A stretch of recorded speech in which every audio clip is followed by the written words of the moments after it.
एक जंगल में एक पेड़ पर एक गिलहरी रहती थी। वह पेड़ की डाल पर इधर उधर फुदकती रहती थी। पेड़ से नीचे आकर अपना दाना चुगती थी। दाना खाकर पेड़ पर वापस चली जाती थी।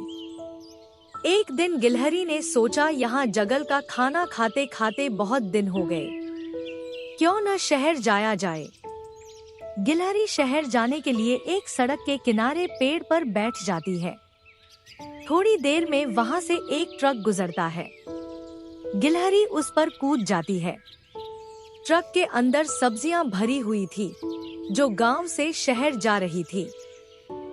गिलहरी ट्रक के अंदर मजे से सब्जियां खाती हुई शहर में पहुंच जाती है। जब ट्रक रुकता है तो वह उतरकर पास ही में एक दुकान में घुस जाती है। दुकान में अनाज रखा था।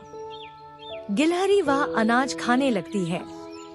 कुछ देर में दुकान का मालिक गिलहरी को भगाने के लिए आता है। गिलहरी वहां से भाग जाती है। एक आदमी अपना टिफिन लेकर एक पेड़ के नीचे बैठा था। उसने अपना टिफिन खोला तो उसके खाने की खुशबू पेड़ पर बैठी गिलहरी की नाक में पहुंची। गिलहरी खाना खाने के लिए बेताब हो गई। तभी वह आदमी पानी लेने गया।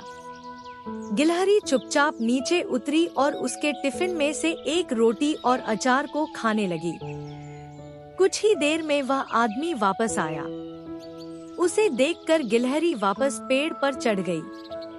वह अपने साथ रोटी का एक टुकड़ा भी उठा लाई थी। खाना खाकर उसे फिर से भूख लगने लगी। वह आगे चल दी। वहाँ एक जगह होली के लिए रंग तैयार किए जा रहे थे।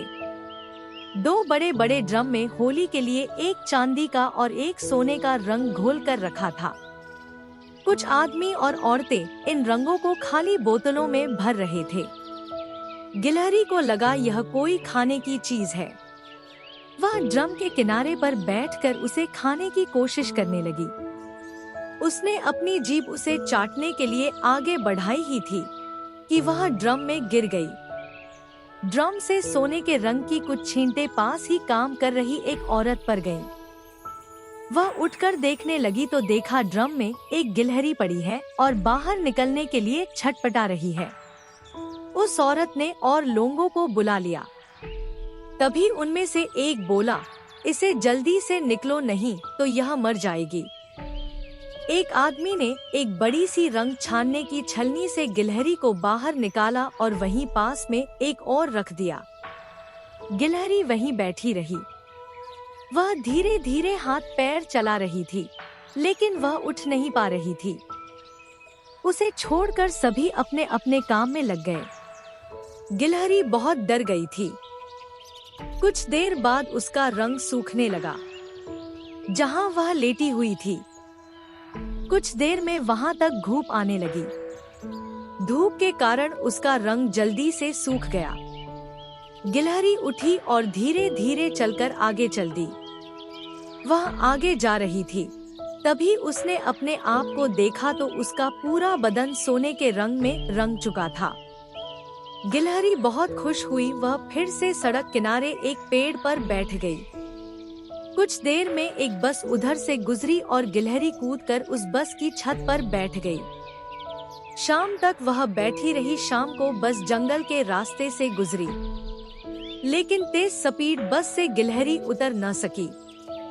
रात के समय बस एक ढाबे के पास रुकी। तब गिलहरी उतरकर जंगल में पहुंच गई। वह एक पेड़ पर चढ़कर आराम करने लगी। सुबह की पहली किरण के साथ उसकी आँख खुली। अब वह जंगल में इधर उधर खाना ढूंढने लगी। जंगल के सभी जानवर उसे देखकर हैरान थे। तभी एक कबूतर उसके पास आया और बोला, गिलहरी बहन, तुम कहाँ से आई हो? गिलहरी ने कहा, मैं दूर परियों के देश से आई हूँ। वहाँ सभी जानवर सोने के होते हैं। सभी जानवर उसे मेहमान समझकर उसकी देखभाल करने लगते हैं। उसे तरह तरह के फल, अनाज लाकर देने लगे। गिलहरी के मजे आ गए। वह मजे से सब खाने लगी। एक दिन एक कौआ उसके लिए अमरूद लेकर आया और बोला, गिलहरी बहन, क्या तुम मुझे अपने साथ परियों के देश ले चलोगी? मैं काला हूँ। यहाँ सब मुझे चिढ़ाते हैं। मैं भी वहाँ जाकर परियों के जादू से सोने का बनकर आना चाहता हूँ। यह सुनकर गिलहरी हंसने लगी। ठीक है, मैं अपने साथ ले जाऊंगी, लेकिन तब तक तुम मेरी सेवा करते रहो। बेचारा कौवा उसकी बातों में आ गया और उसके तरह तरह के अनाज, दालें, फल लाने लगा। एक दिन गिलहरी हरी हरी घास पर कूद कूद कर खेल रही थी। तभी आसमान में काले काले बादल छा गए और तेज बारिश होने लगी। गिलहरी ने इधर उधर देखा, लेकिन वहाँ कोई भी पेड़ नहीं था। इस बारिश में उसका सुनहरा रंग धुलने लगा और जगह जगह से उसका असली रंग दिखने लगा। बारिश रुकने पर सभी जानवर उसके पास आए। उनमें से एक सियार ने कहा, भाइयों, इसने हम सीधे सादे जानवरों को बेवकूफ बनाया है। इसे सजा मिलनी चाहिए। गिलहरी ने रोते हुए कहा, नहीं, मैं सच कह रही हूँ। ये तो यहाँ का खाना खाने से मेरा रंग फीका पड़ गया। सभी जानवर उसका विश्वास नहीं कर रहे थे। तभी कौवा बोला, इसने सबसे ज्यादा मुझे बेवकूफ बनाया है। इसने अपने साथ ले जाकर मेरा रंग भी सोने जैसा करने का वादा किया और रोज मुझसे नया नया खाने का सामान मंगाती थी। कुछ देर इसी तरह भीड़ लगी देखकर जंगल का राजा शेर वहां आया। उसे देखकर गिलहरी कांपने लगी, क्योंकि अगर शेर को उसकी चालाकी पता लग गई तो वह उसे खा जाएगा।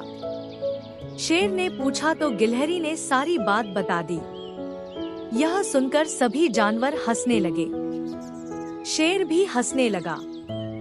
वह बोला, चलो हम तुम्हें माफ कर देते हैं, लेकिन तुम्हें वादा करना होगा कि आज के बाद तुम शहर नहीं जाओगी।